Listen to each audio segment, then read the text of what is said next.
Basketball Talk Pro. Well, we had a pretty big gap in here, and I'm sure some of you are wondering.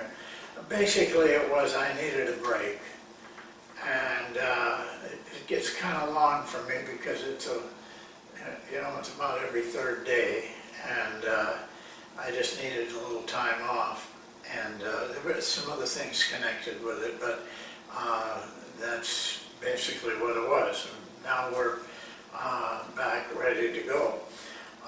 We left talking about the finals, and I want to continue with that, and I do have a chart that I want to show you, trying to show you two things, and I'll talk about that in a little bit, but I'm just going to be very blunt about this. I've been watching the NBA Finals for 40, 50 years. This is the worst finals I've ever seen. It wasn't anywhere close to the kind of basketball that the finals generally are. It was like watching a pickup game. If you were to take those two teams and put them in a gym at 9 o'clock at night without officials and without coaches and without people, that's what you'd see. Exactly what you saw in these finals, that's exactly what you'd see in that gym. Without any instruction or direction at all, that's what you'd see. And that's what you saw in this finals. Terrible defense, which is usually in pickup games. Nobody wants to really dig down and play defense. Shoot, take shots whenever you felt like it. If you hadn't had a shot for 3-4 minutes, you didn't care what kind you got, just get something up there. That's what you saw. I was very disappointed in the game. I don't want to see basketball go in that direction. And there's a lot of talk about it now. Super teams and all. I'm telling you, they're not super teams. Chicago Bulls were super teams. Some of those Laker teams were super teams. Some of those San Antonio teams were super teams. But these are very young players. I just looked quickly. Approximately a third of every roster are players between 18 and 22. Players that were, in those days, were in college, learning how to play, learning how to get along. In the last draft, I think it was the top 7 or 8 players chosen, 7 players chosen were all had 1 year of college. That's it. They're about 19 years old. And that had happened for 3 years in a row. You had a coach that won it that was only on the bench about 4 games out of the whole playoffs. How can that be? What kind of direction are you having? In fact, when I watched those games, I thought maybe the coaches had left the gym because it was just pandemonium. There was no control of that at all. And I was just, the defense was just terrible. It was pick-up basketball defense. Just exactly what it was. It's like you see in the All-Star game. And pretty much the same thing. Get a shot and throw it up. Nobody's going to put a hand up. Nobody's going to really work at you. No one's going to put some pressure on you. But that's what it was like. So I was very disappointed. And I really have some bad feelings about it. Not because of the players or the coaches particularly, but what it can do to basketball. But I've been through about 3 or 4 of these things where teams have some success playing like that, but they fade away. Paul Westhead is a good friend of mine and probably the best at playing like this.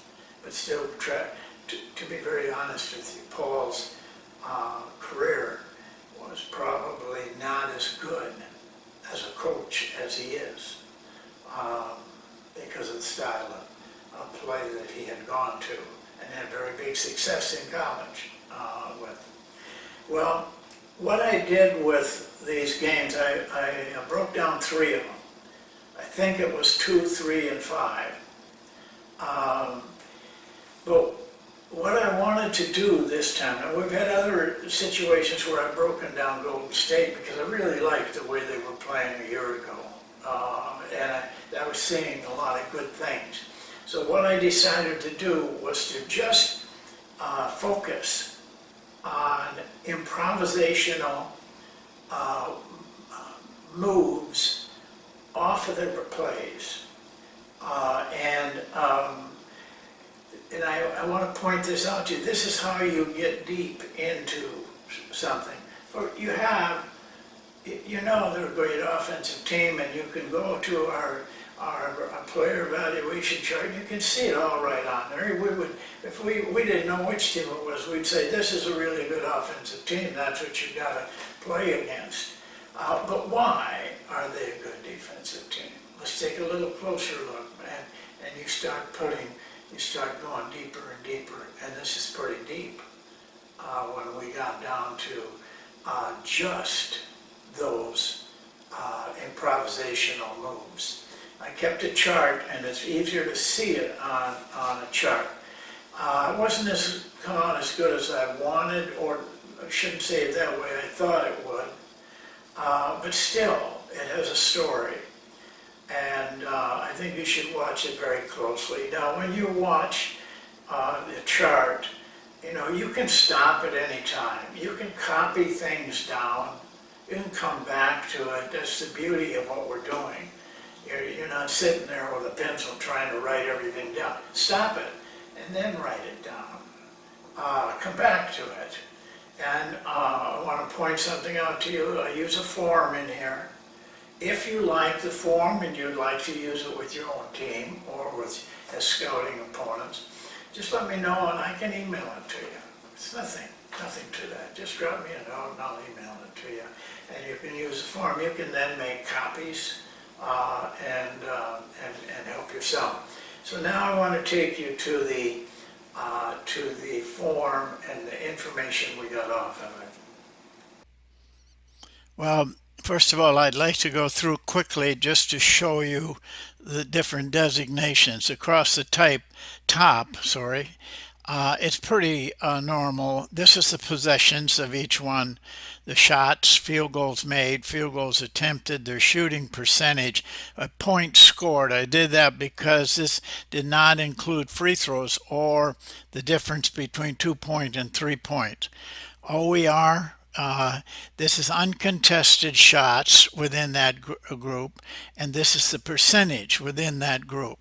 These then were the totals for each group, using the same distinctions on each one of them. And at the bottom here is the overall totals. And I want to start there, and then we'll go back through the other areas. Personally, now you got to remember that they didn't do this as much as I've seen them do it in the past.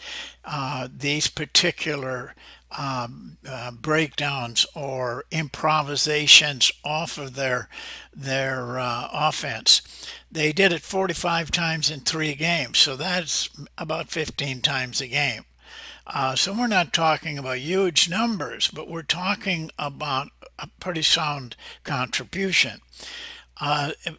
In those 45 times, they shot 67% on their field goal attempts. They scored 67 points off those 45 possessions. They had an OER of 1.50. This is really pretty strong.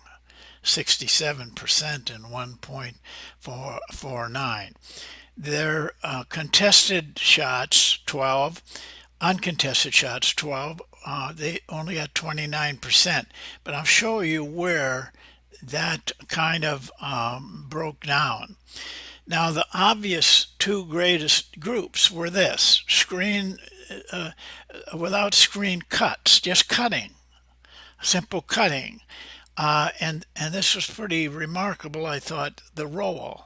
Now, let me explain the roll. Sometimes was with a screen and roll, but at least as many times it was a screen away and then a roll where the ball was not involved.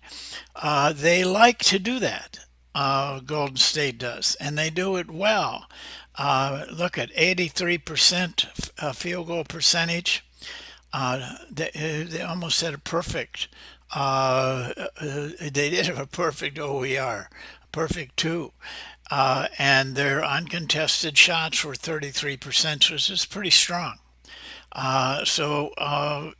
got a lot off of these two areas. 77% on just cutting field goal percentage, 1.5 OER. You'd like to, I mean, if you had that OER for the game for your whole team, you'd never get beat. You'd win every game. And 31%. Here's the area, 27% off of screen away and screen down totals. But you see, even then, they shot 40%. Even then, they had a 1.07 OER, and that's good. Anything above 1 is very good. But here's the key. Those shots were only, they were getting only uncontested shots, 27%. That brought down this percentage. Now, they had still has points.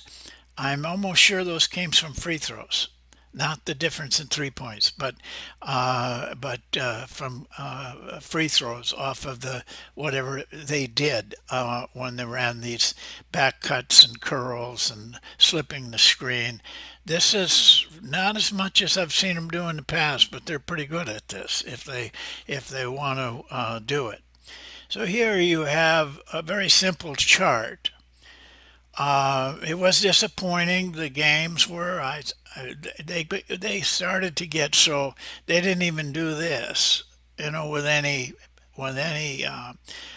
intelligence. Just kind of throw things up there.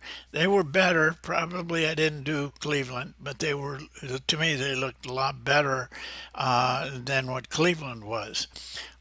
So now you see what you can you come up with the general. They're a strong offensive team. You can tell that. We could tell that on the other videos that I did with you. But why are they a strong offensive team? Well, you look at Curry shooting threes, but he doesn't shoot that great on threes. He's not one of the leaders on percentage. He just throws up a lot of them, and a lot of them he shouldn't take.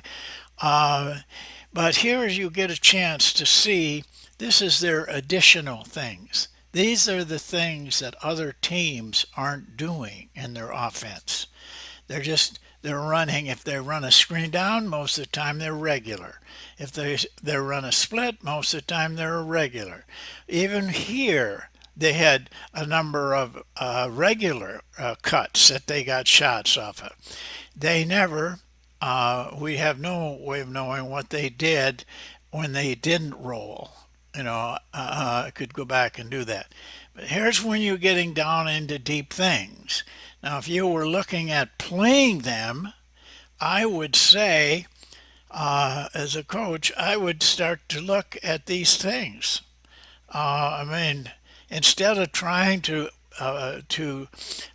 defend their plays, you better be able to defend these things. Your players got to be ready. I'm amazed that in 5 games, Cleveland never made any kind of an effort or plan defensively to take care of these things. Well, hope this helps. We'd go a lot farther with it. We could also find out weaknesses this way. One of them's right here, except it isn't too weak, but they're not getting the uncontested shots they should get.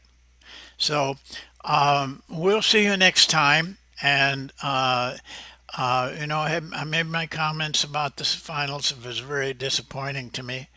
That isn't the way we want to play. Not people in basketball talk pro. It's not what the game is about. But we'll see you next time, and thanks for watching.